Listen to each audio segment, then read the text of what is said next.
اعوذ باللہ من الشیطان الرجیم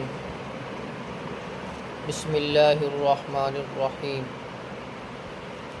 وما ينظر هؤلاء وہ انتظار نہیں کرتے الا صیحۃ واحدہ مگر ایک چیخ کا ما لها من فواق ان کے لیے پھر کوئی توقف نہیں ہوگا، کوئی ڈھیل نہیں ہوگی۔ وقالو انہوں نے کہا ربنا اے ہمارا بعجل لنا قطنا ہم پہ جو عذاب ہے وہ بھیج دے قبل یوم الحساب حساب کے دن سے پہلے ہی۔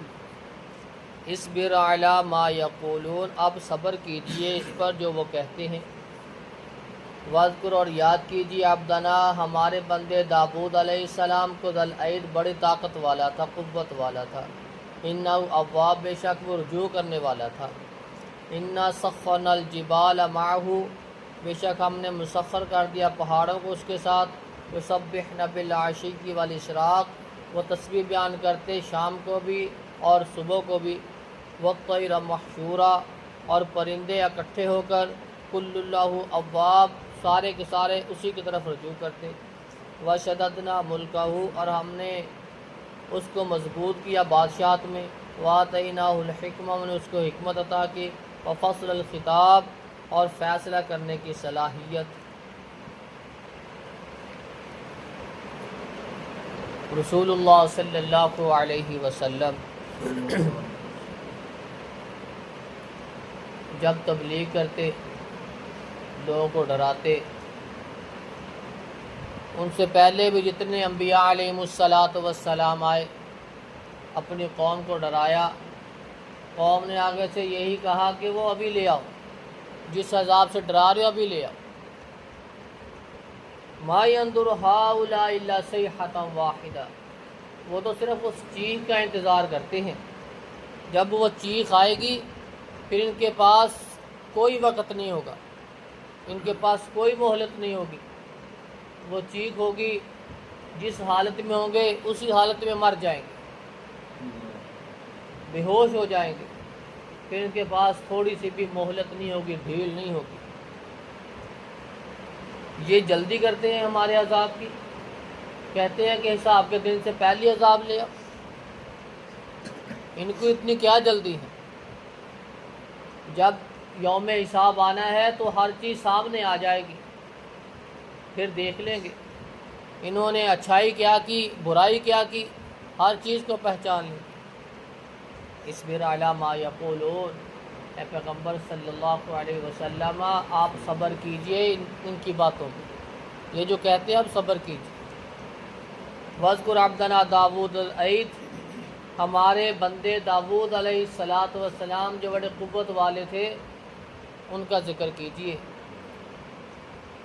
ہم نے پہاڑوں کو بھی اس کے مسخر کر دیا، پہاڑ بھی جب وہ تلاوت کرتے اس کے ساتھ مل کے تلاوت کیا کرتے، تسبیح کیا کرتے، شام کو بھی صبح کو بھی۔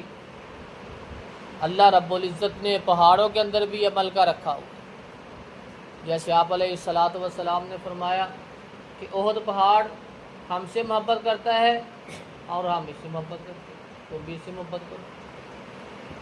آپ علیہ السلام احد پہاڑ پہ کھڑے ہوئے، احد پہاڑ ہلنا شروع ہو گیا، جنبش میں آ گیا۔ آپ علیہ السلام نے فرمایا اس کو احد رک جا، علیک نبی و صدیق و شہیدان، تجھے پتہ نہیں تجھ پہ ایک نبی کھڑا ہے، ایک صدیق کھڑا ہے، 2 شہید کھڑے ہیں۔ یہ احد پہاڑ اس کے اندر بھی اللہ رب العزت نے یہ محبت کا ملکہ رکھا ہوا ہے۔ آپ صلی اللہ علیہ وسلم کا اس کو چڑھنا اور اس کو خوشی کے ساتھ یہ جنبش میں آنا یہ اس چیز کی علامت ہے۔ اور آپ علیہ السلام مخاطب ہو کر فرمایا کہ آپ کو پتہ نہیں آپ پہ نبی کھڑا ہے، صدیق کھڑا ہے، 2 شہید کھڑے ہیں۔ اللہ رب العزت نے ان پہاڑوں کو بھی یہ ملکہ دیا۔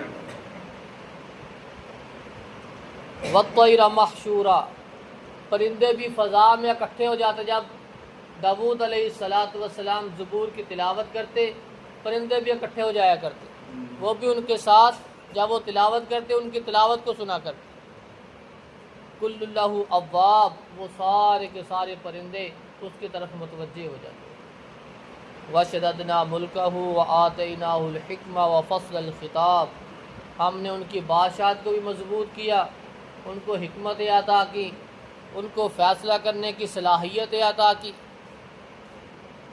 داؤد علیہ السلام بادشاہ بھی تھے اور نبی بھی تھے، اللہ رب العزت نے دونوں ہی نعمتوں سے نوازا۔